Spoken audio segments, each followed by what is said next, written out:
name is Bear Siragusa, and you are listening to the Hunting Hound podcast presented by W Hunting Supply.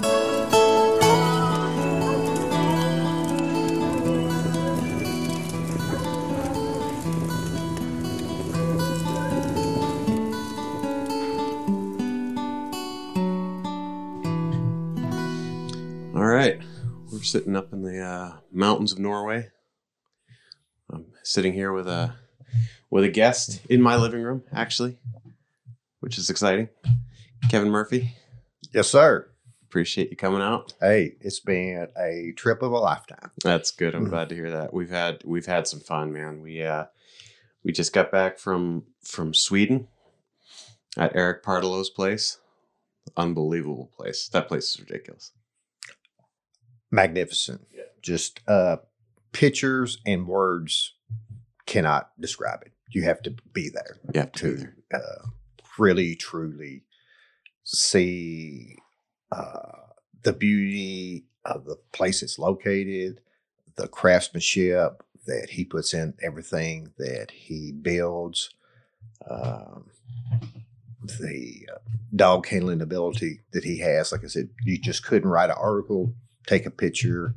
I don't even know if you could take a video that would do it really justice. Yes, Yeah. do it justice. I totally agree. It's an unbelievable place that, Eric's he's like a wood, what would you call it, timber framer. Yes, timber framer. Like, yeah, opposed to being traditional. An artesian. Absolutely, yeah.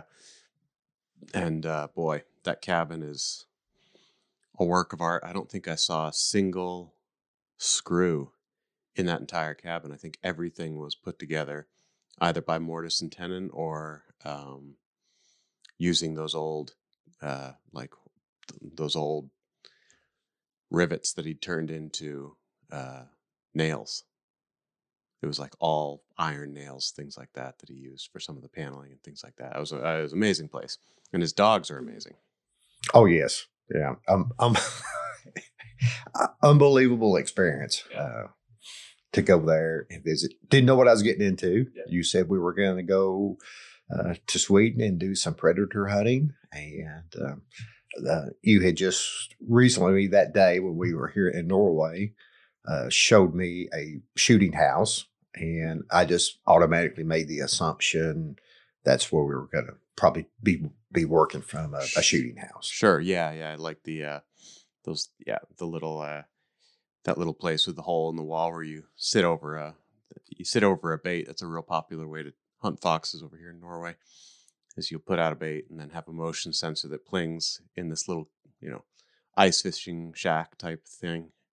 Stick your head out and shoot the fox off the bait. That's how it's a lot of times how it's done here. But I never like doing it that way. I would much prefer running them with dogs. I think it's a little bit more sporting and certainly much, much more fun. But I guess we're getting ahead of ourselves here. How did you get here? How did you come to Norway? Why are you here? Well, I think it was last September 2021.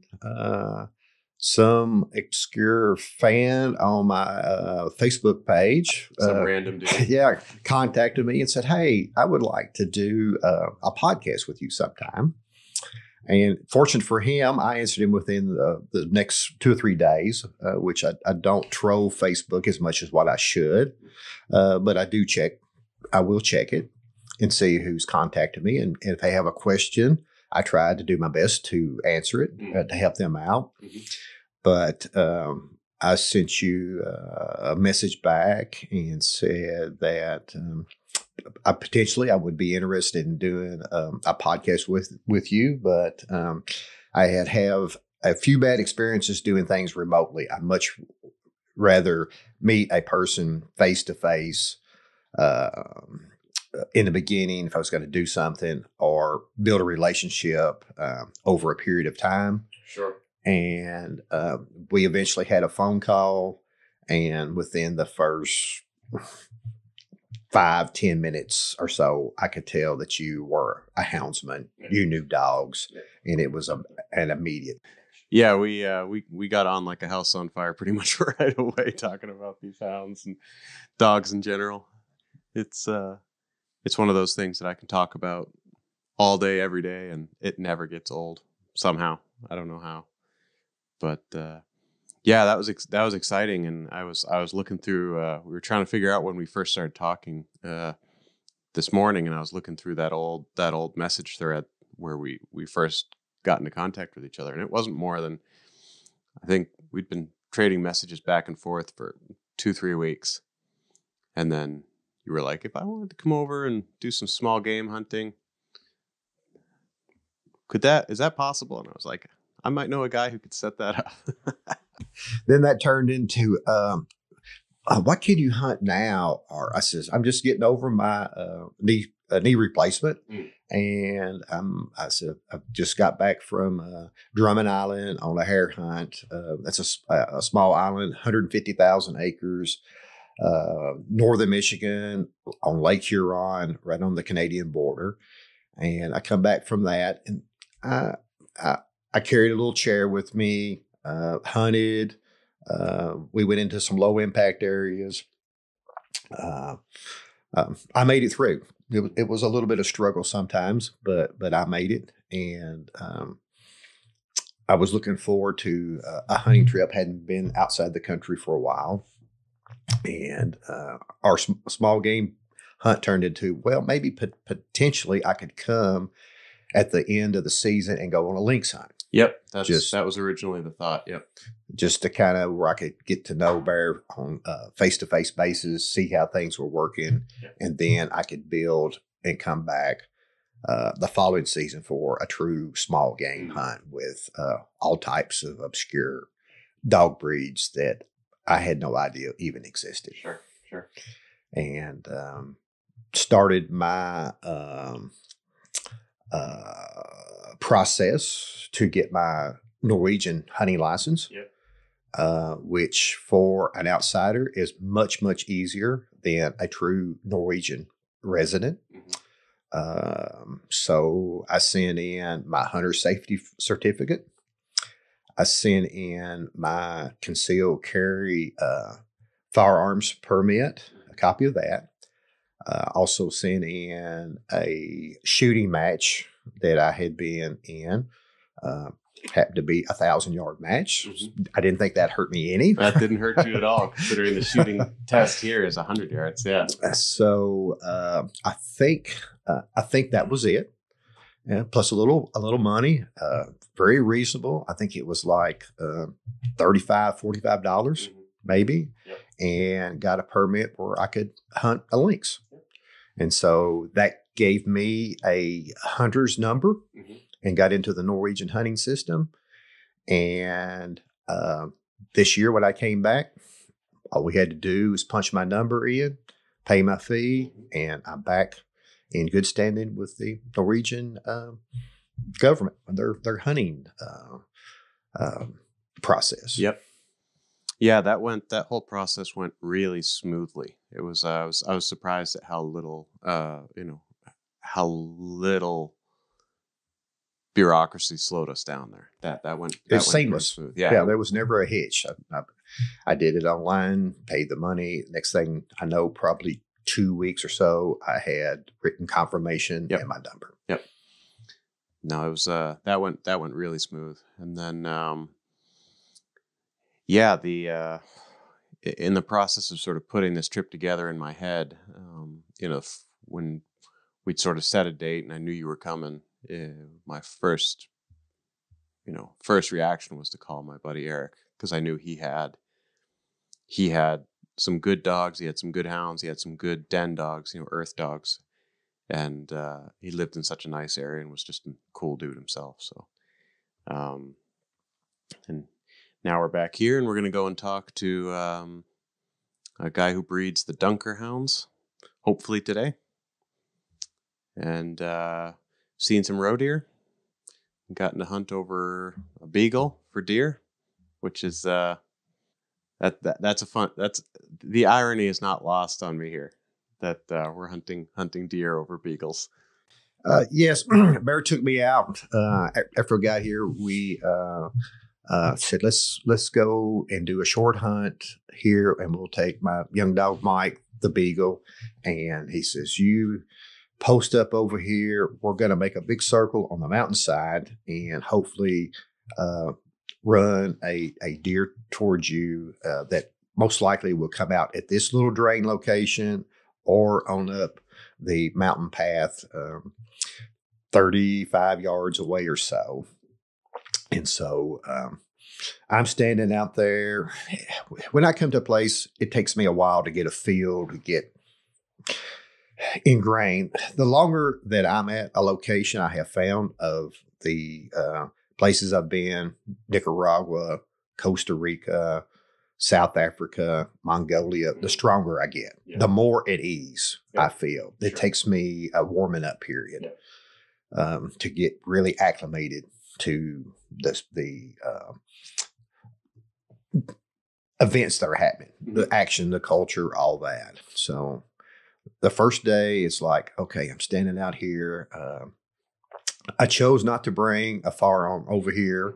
There is a process of application, serial numbers, all that. Traveling with a firearm is a hassle. Even in the States, I have been held up on 2 or 3 hunting trips because of firearm issue, checking them out, of baggage whatsoever. So I just said, hey, I'll just not pack one. So I'm sitting there with a double barrel shotgun, posted up, waiting for a beagle to run a deer over the top of me. Something that's truly against my nature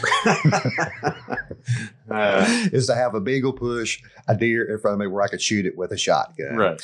So I look up 35 yards away and there's this roe deer looking at me. My first roe deer face to face in my life. It is like, oh shit.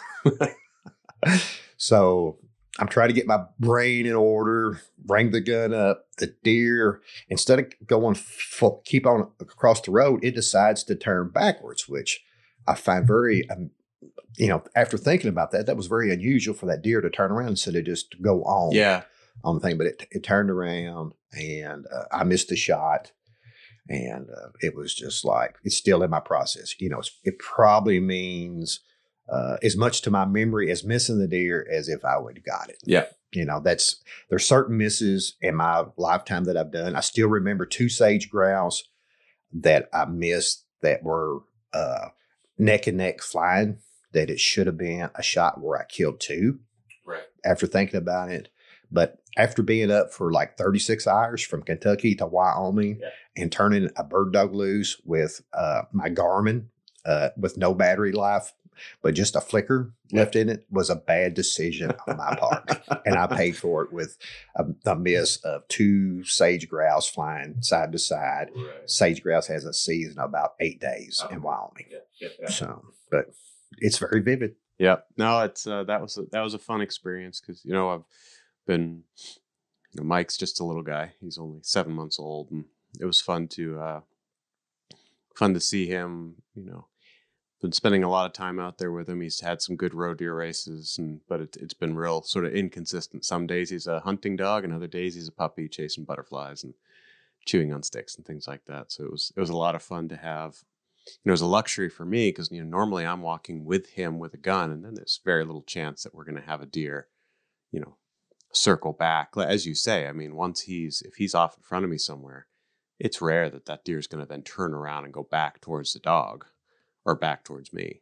So it was really cool for me to have somebody that I could put out and, because I know where I've run enough of them so that I have a good guess of where they're going to pop out. And I tried to place you between 2 places where they pop out fairly frequently within about 70, 80 yards of each other, and was kind of hoping that if I put you in the middle that something would present itself. And just sort of the proof. It was fun just as a proof of concept. It actually worked out the way that it did. Yeah, that was fun. We're going to try and maybe get out after another one here in the next couple days. See if we can do that again. Yes, I bet. In my conscience, it is all right to shoot a deer running in front of a beagle hound with a shotgun. Yeah, so, I've got my conscious, my hard drive in my head. It said, "Hey, that is a practical application." Gotcha. So what you're saying is that you're going to go home and turn your beagle pack into a deer beagle pack, or have I read the situation wrong? Uh, my intent is to go on my first deer dog hunt this winter Oh, cool. down in Arkansas. So that has always been a bucket list item for me, is to go on a deer dog hunt. So by design, not by accident. That we have occasionally with our beagles back home, especially a young beagle, and I hope to spend 4 or 5 days down in the mountains of Arkansas with a pack of hounds chasing deer. Yeah, for 3 or 4 days. Yep. So that's gonna be a lot of fun. Because are they? What are they running for? Dogs down there, are those running walkers? Are they kind of coyote type dogs, or are they? It's a black. I've seen pictures of the dogs. They are black and tan dogs. I think they might be plots. Okay. Is what I think they might be. I don't know if they're plots, trigs. There is no the pictures of the dogs that I've seen are no walker coloration. So I was on a job down in Texarkana. And for 10 days, I passed a hunter's home with his hunting rig, Nissan Xterra, chopped off to have a dog box on the back. And I would drive by early in the morning, 6:30 or so, and see that rig sitting there. And I was trying to imagine every single day what type of hunter might live at that homestead. Sure. And on the 10th day, we got rained out of our job, got finished early, and I had some extra time. So I stopped in, knocked on the door, and become friends with the dog owner. He had beagles, and he had a Walker coonhound. And we immediately bonded. And before it was all over with, like dog people tend to do, yeah. I talked myself into another hunting trip. So, and in the way that I do that, I'm not afraid to ask somebody to go hunting with them, and in return, if they want to go hunting with me, my door is always open to them. So that's how it's I guess you would say a take and give world on that part, where I'll take part and then I'll give my services back in return. Right. Yeah. That makes sense. I think it's cool. I love getting people over here to come and hunt with me. There's not a lot of people who hunt hounds in my immediate area, and if they do, they're hunting hare, which is cool. That's really cool. I've done that, and it's that's some good fun. But a lot of the species that I like to hunt are being preyed on by the foxes, which are just basically running around unchecked here. There's not a lot of people hunting them anymore. So things like the ptarmigan, the foxes have eaten so many ptarmigan that we actually don't even have a season this year because there's so few of them. And they prey on the roe deer when they're real little, and in the snow they can even kill a roe deer in the deep snow. So I focused quite a bit on the foxes these last years because of that. But it was really exciting to kind of get somebody to come out here, and I think it's pretty cool that you just I could have been some. What was that guy's name from Silence of the Lambs? Buffalo Bill character. You had no idea what you were coming to. I had you pegged as the guy on the girl with a dragon tattoo, since you were Norwegian. That's whoever that character was in that movie. As my GPS led me up on the side of the mountain to the abandoned homestead that had a few vague tire tracks in it. My mind is starting to flash. This is not normal, but it is normal for a GPS to lead you off the beaten path once you get into a rural area. Yeah. So I was at a 50-50. Okay, is this good or bad? And I happened to, the first person I run into was one of your neighbors who gave me good, clear direction on where you live. So yeah, you met the only anti-hunting neighbor I have, unfortunately. It was like a bee to honey, just boom, right there. First Norwegian you meet up here was my neighbor who can't stand me or hunting.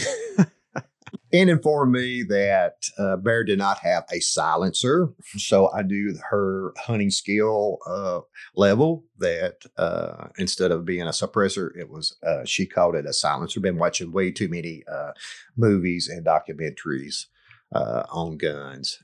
And Oh, of course, because guns don't need to make any noise at all. All you're supposed to hear is that pew pew that you hear in CSI.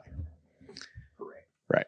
correct. Yeah, no, she's too funny. She called the police on me for hunting right next to her house, is what she said.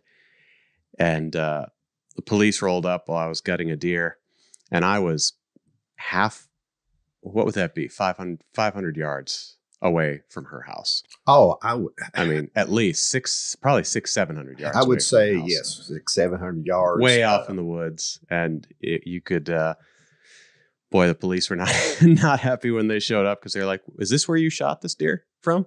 I was like, oh yeah, I was right over there. I could show them my backpack was still over there, but you could see the tracks in the frost. And they were like, all right, well, sorry to bother you, sir. And then they went over there and I could hear them. Yeah, I could hear them yelling back and forth with the neighbor for a while. So she's something else. She's got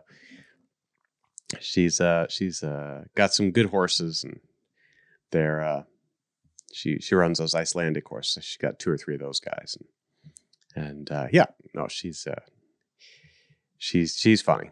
You know, that's on my list to ride an Icelandic horse, just like a Viking in Norway. Yep. So hopefully before this is all over with, I can just set on one. Sure. Yeah, I'm working on that as we speak, actually, waiting for a reply from our neighbors across the way here who have, I think they've got 6 or 7 of them at this point. Yeah. I was able to see those back in, I think it was 2010 that the equestrian games came to Kentucky, and the horse park at Lexington, Kentucky hosted that. They had horses from all over the world, and they had a small herd of Icelandic horses there. Cool. And I got to see them perform. Cool. Wow. Yeah. No, they're cool little horses. I mean, they're as sure-footed as anything. They've got this funny little shuffle gait. It's Yes. the darndest thing to see. You know, if you see pictures of them and they just look like they're flying, they just look like they're just going all out, and then you'll actually pass you doing that gait, and you know they're moving their legs awful fast, but they're not getting anywhere too quickly. They're pretty slow, but they're cool animals. So yeah, we're gonna try and make that happen in the next day or so here. Yeah, I'd like to ride one of those little shaggy creatures. Yeah, they're funny, and they're such personality. They're kind of like the beagle of the horse world. They're little, ton of personality. And just tougher than anything. Yeah, they're pretty cool. This is a tough country. I asked Bear last night. I says, everyone I see here is long and lanky and out walking, doing something physical. I mean, I see I'm overwhelmed at the amount of people, and they just might be on the side of the road, and you can kind of tell they're doing a chore. They've got a package in their hands or something, and they're walking, and it is something you don't see in the U.S. Yeah. People out and about just everywhere, and it's truly amazing. And then hunting with Eric, it was unbelievable. He's a long, lanky character, and trying to keep up with him. We were walking out of camp one night. We would get up early in the morning and hunt, come back in, eat a little lunch, take a nap, and then go back out at night. It was a pretty good grind of hunting. I enjoyed it immensely. But as we were walking out one night, Bear, you were telling me about, said, hey, you remember that story about that frontiersman that the Indians caught, and they were going to have fun with him and have the game, and they gave him like a head start of so much length or time or whatever. And the Indians soon realized that they had messed up. Yeah. That this frontiersman was very cagey and could run like the wind. And they had to break their promise on how much of a head start they gave him, and took off, and he eventually escaped from them. So Eric is of that caliber. If he was captured, you would not want to give him much of a head start, because he would leave you in the dust. I think you'd probably want to you'd probably want to cripple him up a little bit, even without a head start. I think he'd get away from you. Yeah. No, he's that guy's got 10-foot strides, and his dogs are the exact same way. He and his, I mean, it's they say that dogs and their owner can resemble each other after a while. Those dogs are real similar to Eric. Yes. Long, lanky, cover a lot of ground with each stride. Super athletes. But he's got the hodgepodge of the dogs. He has the Den Terrier, which is gritty and cunning. Yeah. And able to get in places that unbelievable. Unbelievable. So much like the owner. Yeah. Oh, absolutely. Yeah. And the terriers are funny. They're such cool little dogs, and they're just so much personality and so gritty. I mean, really ridiculously gritty. So we had, we started the morning on that first day, and within 10 minutes, really, it must have been within 10 minutes of when he dropped us on the road, to find a good place along these game paths, that we had a fox on its feet. That young dog of his gunner had a fox on its feet. And that fox denned under some big boulder in this little boulder field. And he sent one of those den dogs, Tiny, little black female camp. I think she weighs 10 pounds, teeny tiny. And she just went right in there. And, I've seen den dogs work. I've not seen a real good den dog work a fox, apparently, because this was something totally different. She went in there and just all hell broke loose. That was cool. But this is something that I learned. I just thought a earth dog, that some people call Den Terriers, whatever, they would just go in and do the business. But, as she did, she was flusher. Mm-hmm. So she went in and circled a couple times around and around and got in. And then, like you said, she went in there and then confronted the fox once she saw that she couldn't get it to bolt from the den, and got in there. And it was truly amazing to see. I just fell in love with this petite 4.5 kilo dog, as the Norwegians would call. That's right. Yeah. Yes, I so much when I go, and one of the main reasons why I wanted to come over here is to see. I wanted to hunt all of the species that I could with all the different dogs. Right. I wanted to see the different dog varieties and see something that I had never seen, that a lot of Americans would never, ever witness or even know existed. I've been on, starting the first of the year, I went on a hunt out in New Mexico with some running dogs, something that I had never been privileged to do before. They call them long dogs. Some people might call them sight dogs, Salukis, greyhounds, some other wolfhound, different breeds bred into them.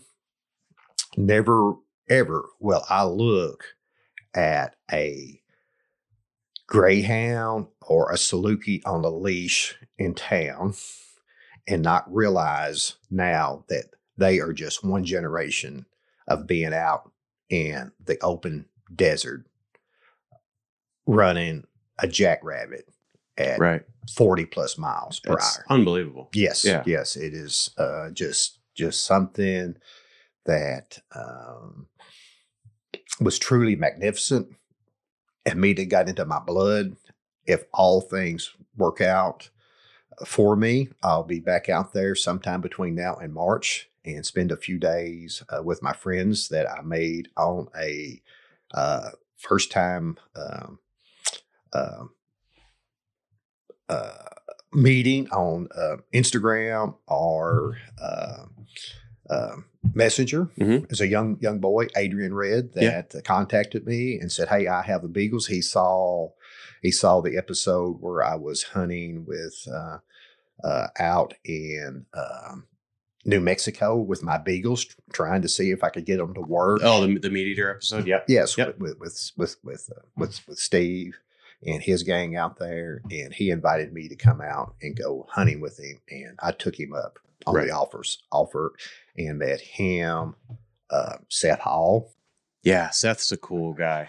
Got to meet Seth out there. He is a cool guy. And David Heiss and David's son that hunts with Seth. Okay. All great people. Yep. And Chris, she is the Saluki lady. Her last name escapes me right now. But,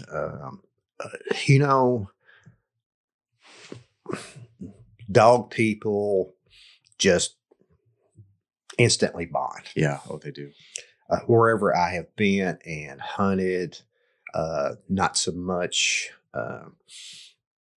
opportunities outside the country. I'm looking for more opportunities to do that. Mm-hmm.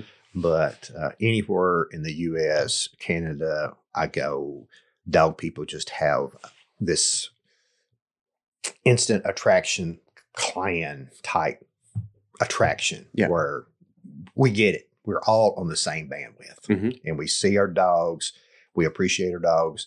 We may hunt a little bit without our dog, but our true passion is our hounds. Yeah. Oh, absolutely. Absolutely. And it was one of the things, when I moved here, I wasn't into the hounds, but I was into the sled dogs. And that was one of the saving graces for me moving here, moving away from my friends, family, support, everything that I knew to move here to, the mountains of Norway. Socially, the saving grace for me was just dog people can talk dogs. It's a sort of, transcends cultural barriers and things like that. So I had a whole group of people, dog mushers, that I had a ton in common with, and we could talk dogs. Like, it was the first thing I talked about here was dogs. Yeah. I think we could probably broaden that category into working dog people. I think so. Yeah. That their dog has a true purpose in their life other than companionship. Mm-hmm. We look at our dogs in a different way. The dog life is fulfilled in a different way because they have a mission, what they were truly made to do, absolutely, a function in life. And those dogs, to me, their life is just so much better by doing that, giving them a purpose. Yep. No, I totally agree. Totally agree. It's it's a different type of person. It's a different type of dog. There's a different mentality. And you can get a little bit with the agility people too, but that's, taking nothing away from them. That's its own animal, the agility stuff. Yeah. I'm thinking more about as you say, the real working dogs, the sheep dogs, the hunting dogs, the bird dogs, the hounds, the huskies, the, bomb sniffing dogs, stuff like that. It's just they are the warrior category. The warrior category, yeah. That you can turn your dog loose and it might not come back. Yeah. And that's always in a working dog's mind. Yeah. Hey, I can free cast my dog to go out there. Maybe he's doing a mission, like you said, sniffing a bomb, something he's trained to do after a bear. Could even be running after a hare and jab a stob or stick through it. Sure. I had one of my close friends back home, Grant Black, coon hunter from the day he was born till the day he passes away. He's a coon hunter. Yep. He had two outstanding hounds, both impaled by a sapling. Oh, my in gosh. there. And it's just a chance that we take Yep. with our dogs. We know that going in. Sure. We try to keep them as clear from danger as we can. When they do get hurt, we provide assistance to them there. But we just know that's part, being a realist, that they can get hurt. They're not going to be here forever. And when we lose them, we try to get another one to replace it. Right. Yeah, absolutely. Absolutely. I agree with that. You know, and like we've seen that already here while you've been here. We went out moose hunting over Norwegian elk hounds Saturday. Let's see. I think it was Saturday. I think you're right. Yes. So yes. 4 days ago, 4 or 5 days ago. And, you know, one of the dogs that we were going to use was on the injured list because he had, you know, jumped down from this little precipice thing, you know, just 3-4 feet down, but he landed on a pile of sticks and got a stick into his knee all the way up into his groin. So he had a drain in there and was on the injured list. So we used a young dog, Boris with 3 R's is what they say. Boris. Yeah. And he's an inexperienced guy and with a real experienced owner. So it's going to be fun to see how he develops as the season goes on there. We got the most of the guys we hunted with are on my moose hunting team. And we've gotten enough meat for everybody on the team. And now we're into puppy training mode. It seems like, and putting some time into those young dogs, which is always interesting, but not necessarily the best way to get a moose on the ground. But being a hunter, I know that you have to put that time in on your puppies, because if you don't, then you'll end up without a working dog that can do his task. Right. He's got to learn, just like children. You know, your beagle Mike's just 7 months old. He's nothing but a puppy. Oh, I mean, he's no more than that. And from what I've seen out of him, he's excelling. And all it's going to take is some time in the field. Yep. You know, some days where you don't get anything, days that he learns as he gets stronger and matures and figures out exactly what you want him to do, or what comes, as Eric says, he becomes awakened. I have seen that in dogs all my life, where just one instance you go out there, they are a puppy, and something happens, the switch turns on, and they forever are a hunting working dog. Absolutely. And I mean, we won't without going into too much detail, we saw that with that gunner dog of Eric's. Yes. Where we saw him go from a very good dog who was doing his job well to we saw him then click into, this is what I live for, is what we saw happen. Yes. And that dog, the intensity and the drive in that dog on day 3 versus on day 1. I mean, he was good on day 1. We got 2 foxes for that dog on day 1. But that second fox we got, that as Eric said, that he went into beast mode on that one. And he's it seems like that's his default setting now. It was funny because he was he had a pack of dogs, Eric, you know, and we only let one loose at a time. But you know, he had 4 big hounds, and then the 2 terriers. And you know, this dog that we were hunting was the first day was fairly clearly the lowest on that totem pole of like in the rankings there. Yes, his confidence level, you could just tell. Yeah, he was in the pecking order. Sure, he was at the bottom. Yeah, he was at the bottom. And then he went into beast mode on this fox, came home, immediately picked a fight with one of the older dogs. He was feeling pretty good about himself. And, but I mean, what was so cool about it is like, you got a pack of hounds running loose. You got a young dog that starts to pick a fight. And I mean, Eric basically just needed to clear his throat for all those, I mean, situation detoxed, like bomb defused. No issues. It was the control that guy has over his dogs and in a good way. It's, you know, it's not control in the sense that, you know, he's beating them into submission. Those dogs, the sun rises and sets on Eric. Yeah. There's no doubt that he is the alpha male dog of the pack. Mm-hmm. They look up to him as that.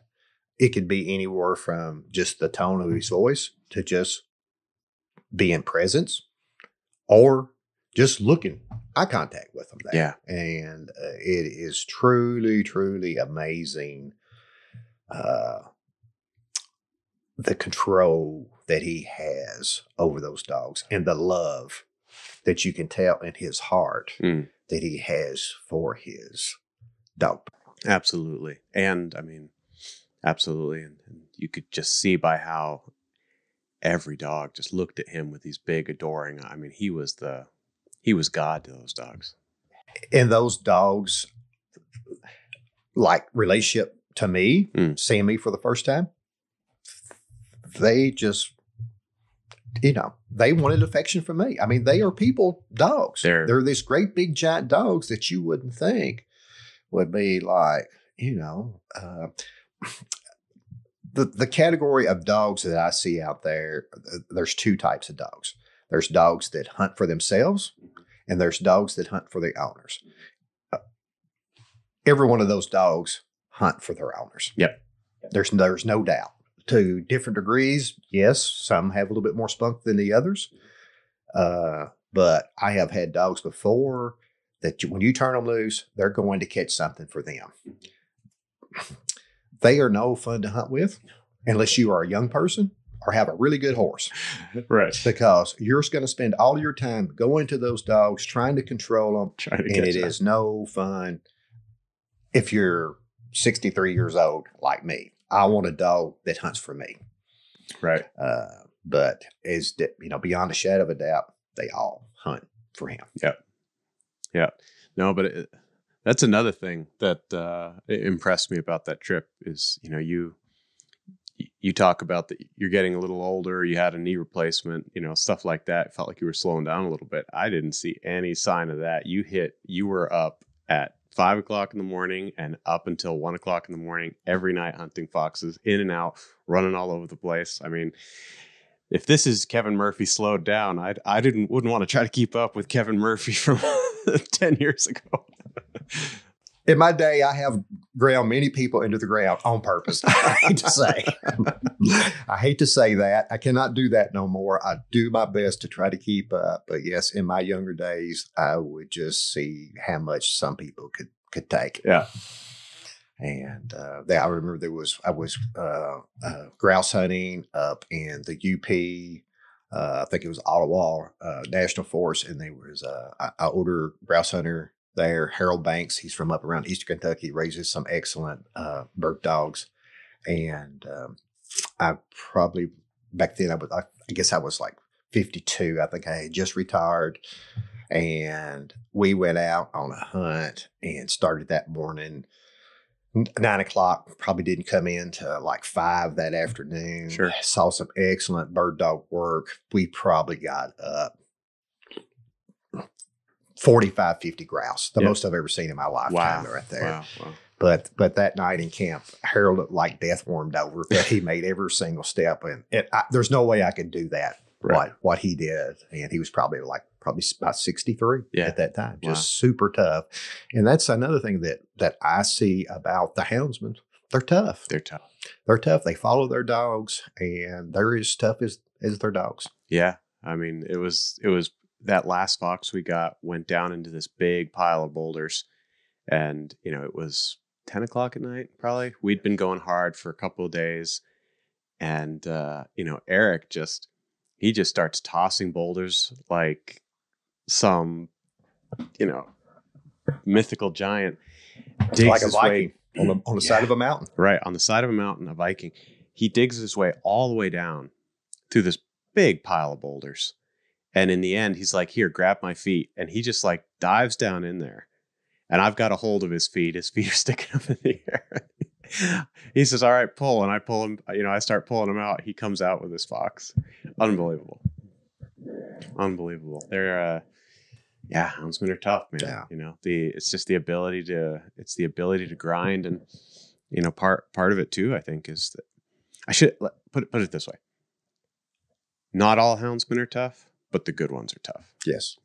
Because, if you're expecting grit and drive from your dogs and you don't have it yourself, unless you've got one of those dogs like you talked about that hunts for itself, your dogs are not going to have grit and intensity. They're going to be soft. Yep. And yeah, no, that was a lot of fun.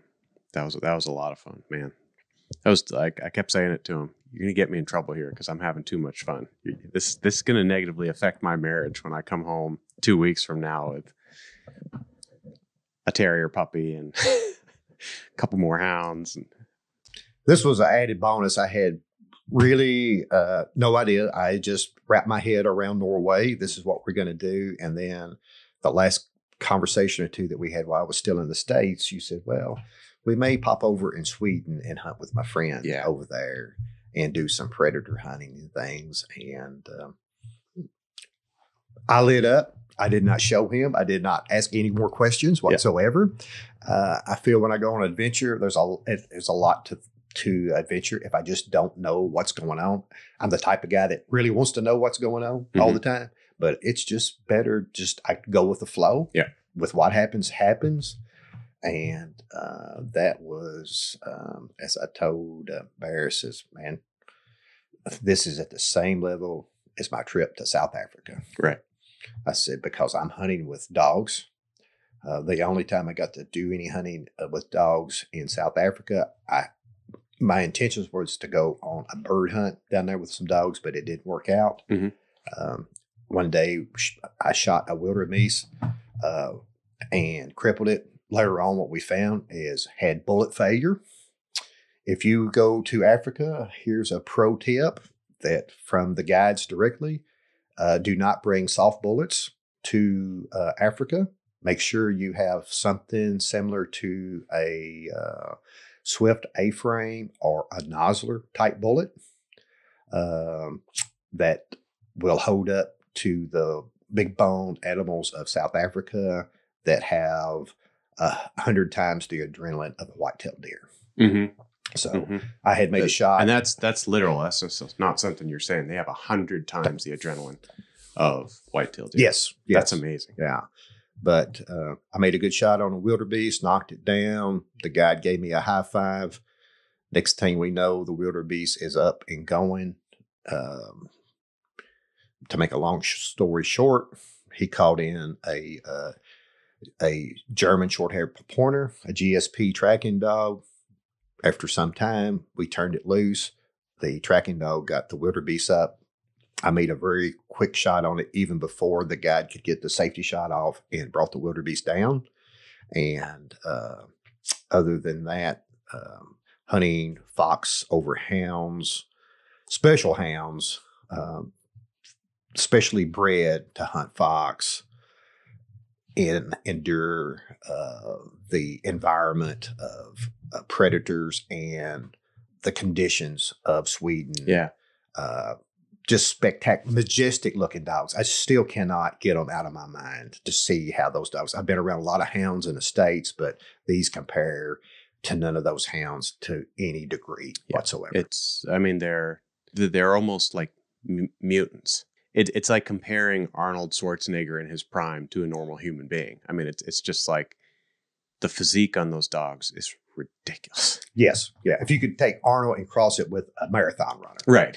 Have the strength of Arnold with the legs of a marathon runner. Right. That's what those dogs are. Yeah. I mean, these were like the Michael Phelps of the dog world. They were just like, just ridiculous.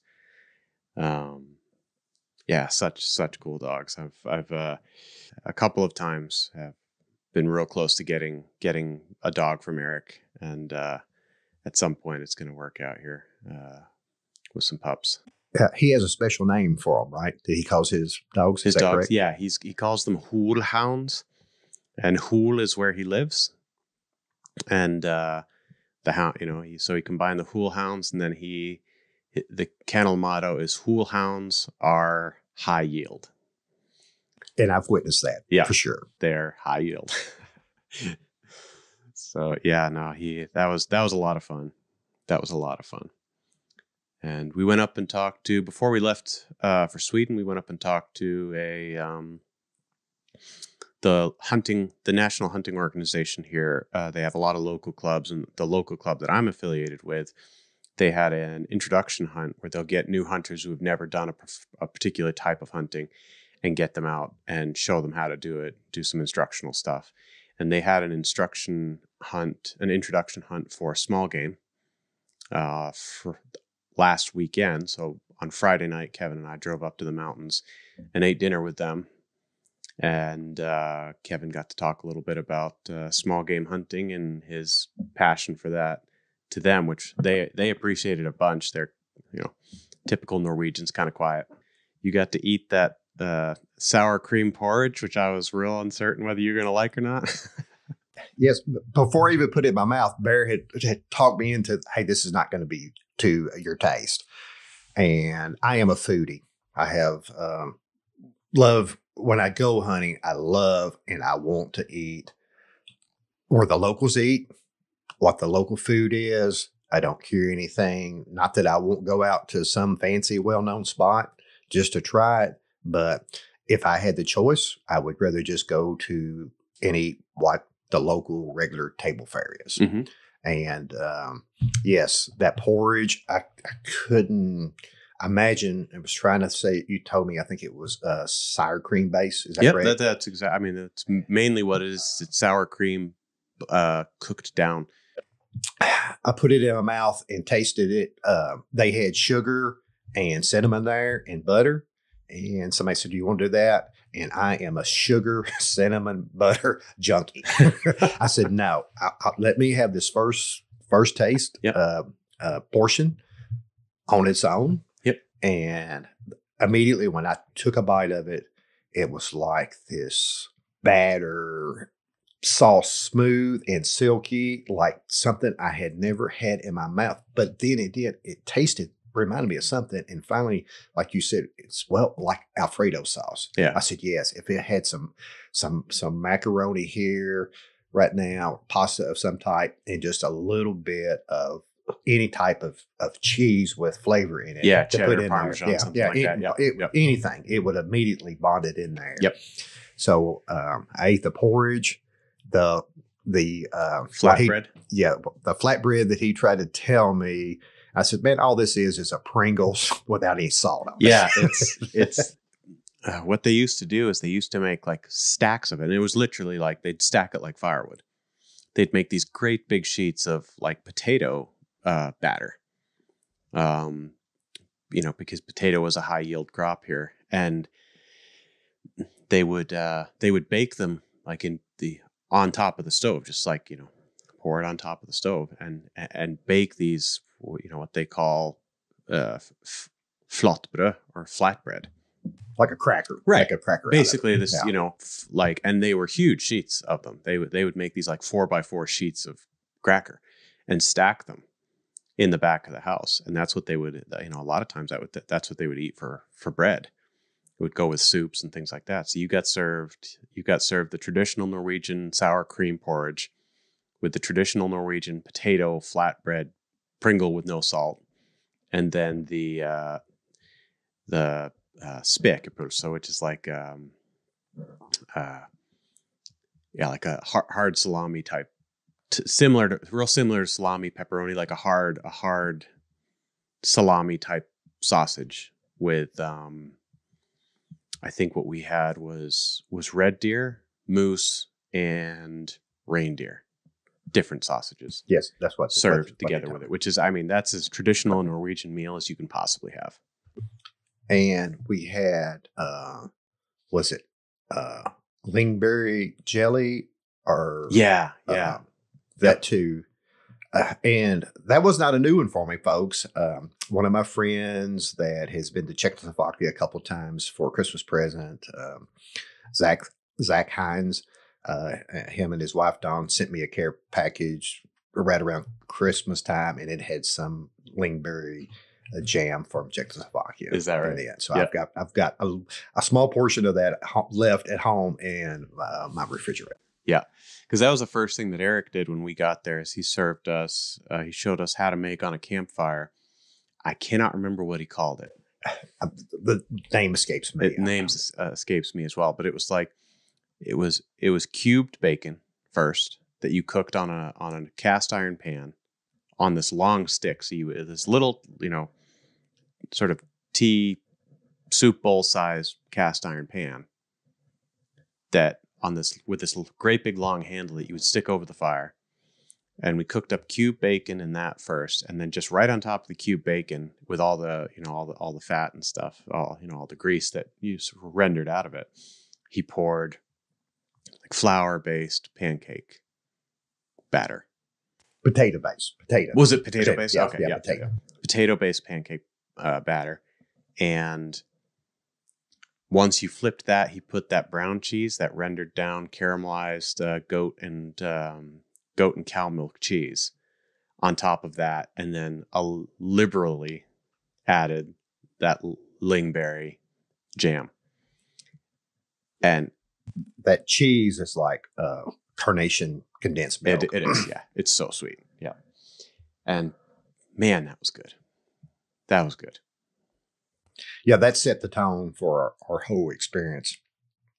Right off the bat, campfire outside this magnificent cabin, unbelievable craftsmanship. Yeah. And by far the fanciest outhouse I have ever seen anywhere in my entire life. It looks like the Sydney Opera House, doesn't it? Yeah. It's like it's a work of art. When I first saw it, looked at it, and I thought, how did he come up with that design or whatever? And then finally, he told me that he had been a CAD operator since the early '90s, and he used that in his business and stuff. And then I asked him, says, "You drew that outhouse up on a CAD?" He says, "You can draw anything with the CAD." Yeah. He says, "Building it, sometimes you run into trouble, right. But you can draw it up there." So I find that very amusing.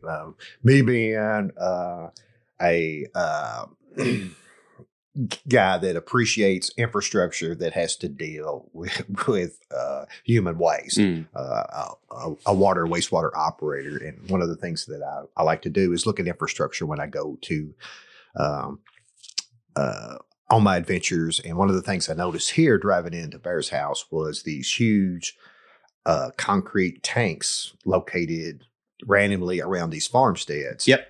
And I was trying to think, I said, they must be some kind of animal waste containment or whatever. I couldn't, that's the only thing I could think of. And then finally we were out one day and I was with his friend Simon that was showing me around. Yeah.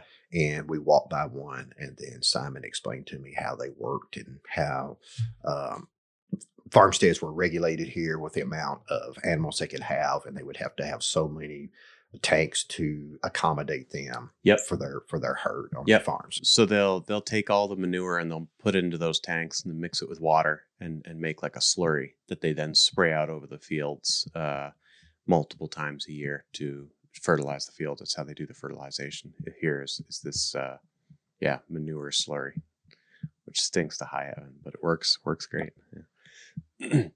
But yeah, you had an unusual experience because that first day that you were here, I still had one more day of work before I was able to take off for a little bit. And so you went out with my buddy Simon from Australia. He lives in Norway, married to a Norwegian, but he's from Australia. And you guys had an unusual experience. Oh, yes, we did. Yeah. Yes. We driving up the mountainside. The first thing we see is a game bird get up. And Simon says, "Yeah, I expect to see some more up here." We parked the car some distance away from the location that we're going, very gently, just ease the door shut. That's one thing that folks, when you're out about the outdoors, just try to get in the habit of when you shut the door, just easy, nice. The door slamming thing is a true giveaway to critters that know people are present. So just try to get yourself in the habit of doing that. And I think you'll see a little bit more wildlife. Yep. But we eased the door shut and eased up through there, jumped a couple more birds out of the top of a tree, took straight across the field. We were trying to go to a mountaintop to see what kind of game sign that we possibly might see up there. And we come walking across, and here's a young bull moose laying on the ground in pristine shape. as far as muscle content, everything looks okay on it. We see no sign of injuries, bullet holes. The birds had just got to it and had started pecking on its eyes.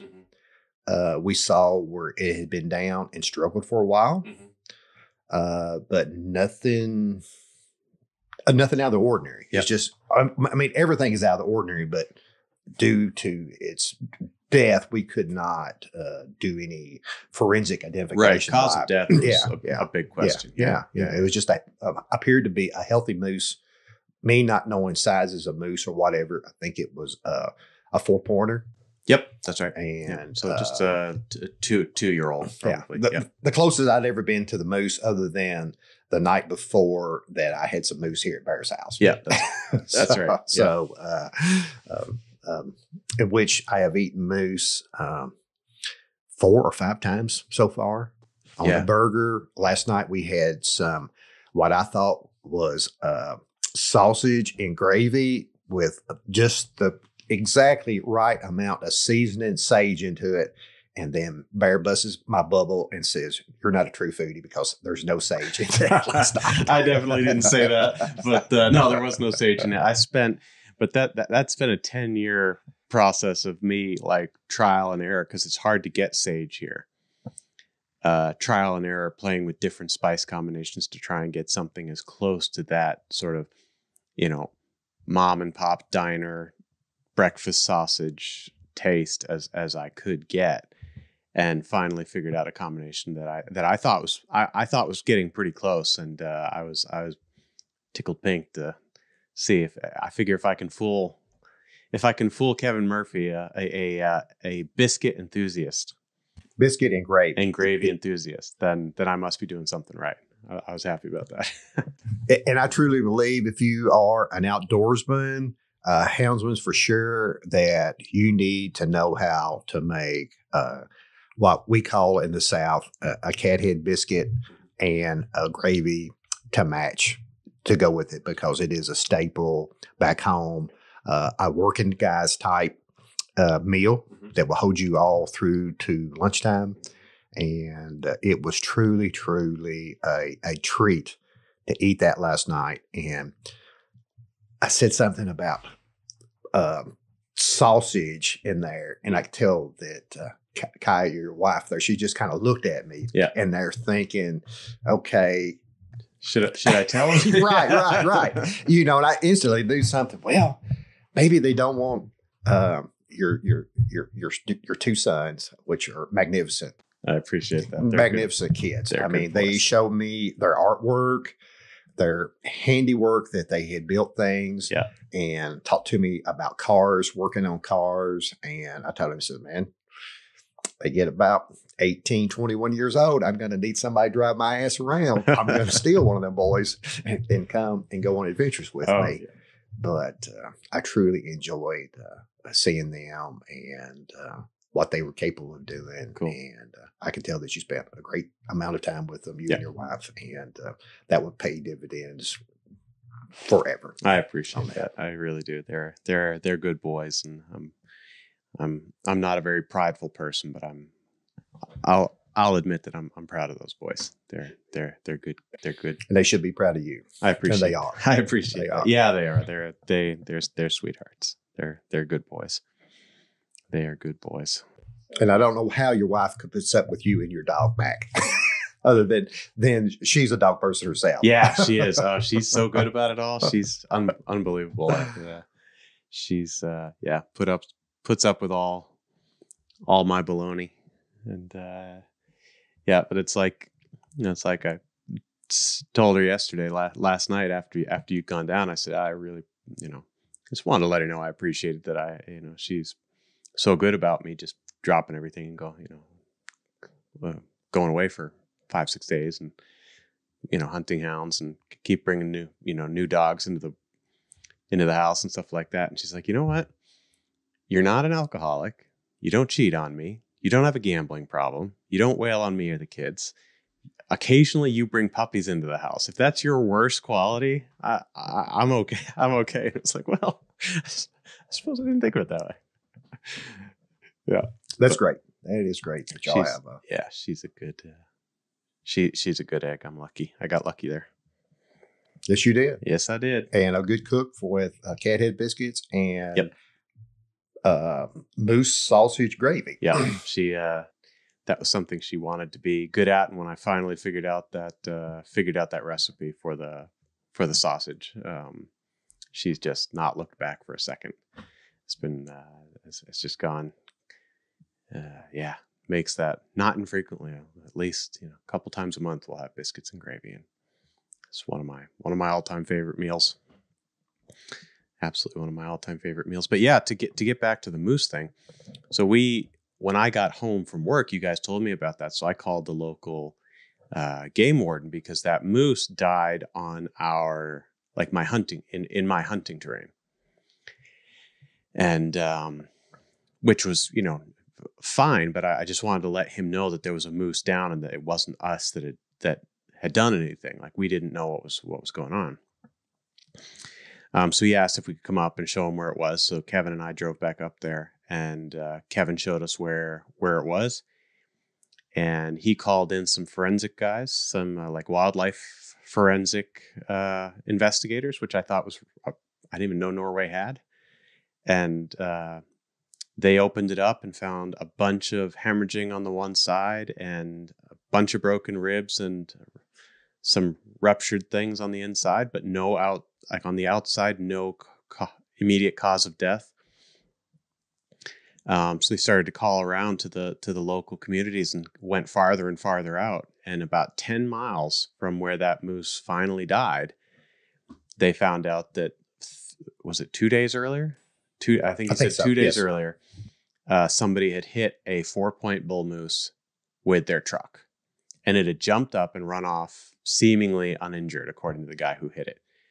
And his truck wasn't all that banged up, so they just assumed that he just kind of, bumped it a little bit and that it had gone off, but he had actually done quite a bit of damage. But that moose ran all the way from the valley bottom, like, over 1,000 feet of elevation gain, all the way up to the top of the mountains, about 10 miles before it expired, which is unbelievable. I mean, just unbelievably tough animals. So that was really interesting. I've not experienced anything like that. And when you guys found the moose, it had just died. Like, it was like within the last few hours, it was still warm. Right. You could still feel the warmth down on its shoulders. And yeah, that was interesting. You don't see that every day. And then, yeah, we went out the day after and did a little bit of moose hunting. Didn't see anything apart from some beautiful Norwegian scenery. The fun's not over yet. We're only about halfway here, which is in terms of your trip.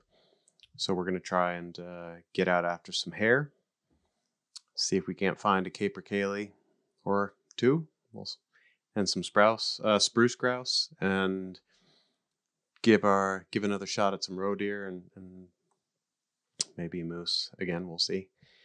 And then, but yeah, I think we'll probably do a couple of these as new experiences come along, and the fox hunting part was a ton of fun, I think, for both of us, and it's something that's near and dear to my heart. Just and you said you talked a little bit to Eric about the positive effects of like common sense predator control.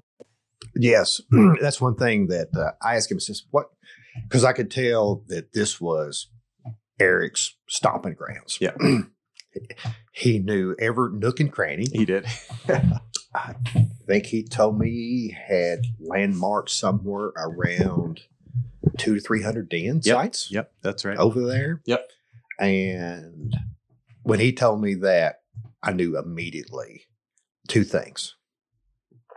He was proud that he had located those den sites, and that he was a true outdoorsman, houndsman that knew his territory much better than probably anybody around to have located that many den sites. Yeah. So I asked him, I says, what effects have you seen with your emphasis on taking the fox out of the environment Mhm. uh, where you hunt. He says, I see more game birds Mhm. are present, and we saw 3 capercaillie Mhm. males. Mhm. Unbelievable. My mouth was drooling. My mouth was drooling, and I kept telling myself, I'm here for the fox hunting Mhm. with the dogs. Yep. And we saw 3 of those big males out getting gravel, crossing the road. And then yesterday, you pointed out a bird that I had never ever seen a picture of. Mhm. It was very large. And then you told me that is a female Capra Cali Yep. in there. And we saw that.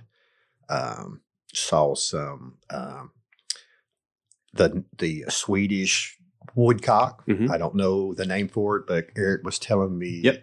about that bird. Yep. And It's a Swedish woodcock. Yes. That's exactly what same exact bird. Yep. saying that due to you guys joining the European Union, it was a species that was no longer able to hunt. That's what he told me. That's right. Saw some black grouse. Mhm. I was on an early morning post, um, waiting for hopefully the fox would run down the game path, and I saw 3 birds very high up in the air. First thing I thought I was by the edge of a lake. Mhm. They were flying very high, and I thought they were ducks. But then I got to look at their shape and how they were flying, and I asked Eric, said, "Yeah, those were black grouse." Evidently, the dogs had jumped them up or something on the next ridge over. Right. Yep. Over. Yep. So, like I said, I witnessed the game birds in the area being prevalent. We saw one northern hare. Mhm. Is that right? Yep, we did. Yep. Northern mountain hare. Northern mountain hare. That's right. And one giant squirrel that I thought was maybe a martin or a fisher or something in the road, because I was in my mind, you had told me about the small pine squirrels that we had, and I'd heard some of those barking. I didn't see them, but I saw that giant squirrel, and you said it was something probably comparable to a fox squirrel. I think so. Yeah. Yep. And looked every bit of that big. So woodcock, black grouse, capercaillie, the squirrel, the roe deer. You saw some golden eagles fly up. Yeah, some golden eagles off of some moose bones. Yeah. So, and the little songbird. Yeah, the European chickadee. yeah, which was very human friendly. Yeah, that even out in the woods they would come next to me. Yeah, and that's what I love about hunting and visiting places, to see species that some are directly related to animals that we have back home, and then some so far away that it doesn't even compare. It's hard to yeah. And we're pretty sure that we saw a lynx cross the road. That's right. Yeah, that was right here, but not far from the house. There's a family group that's been walking along the valley side, and on our way back from that introduction hunt, we something ran across the road that, if I'd been in Maine, I wouldn't have hesitated to say that was a bobcat, but it was a little smaller than a lynx. But there's a family group, so there's a mom with kittens walking around over here. So I'm thinking we saw one of the kittens.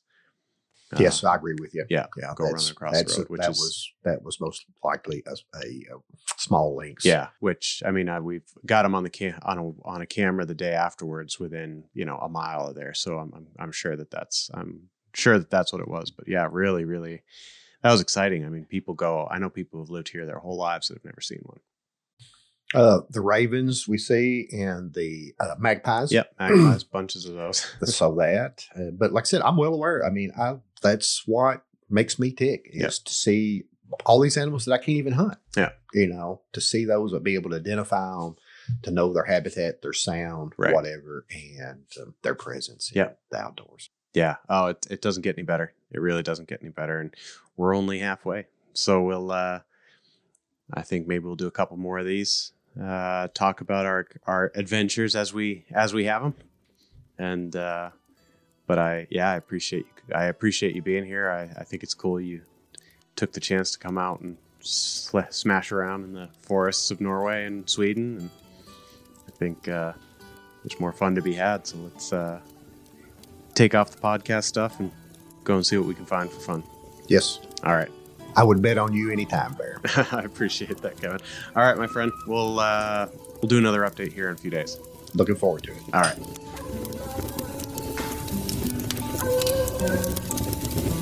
Man, I love that sound.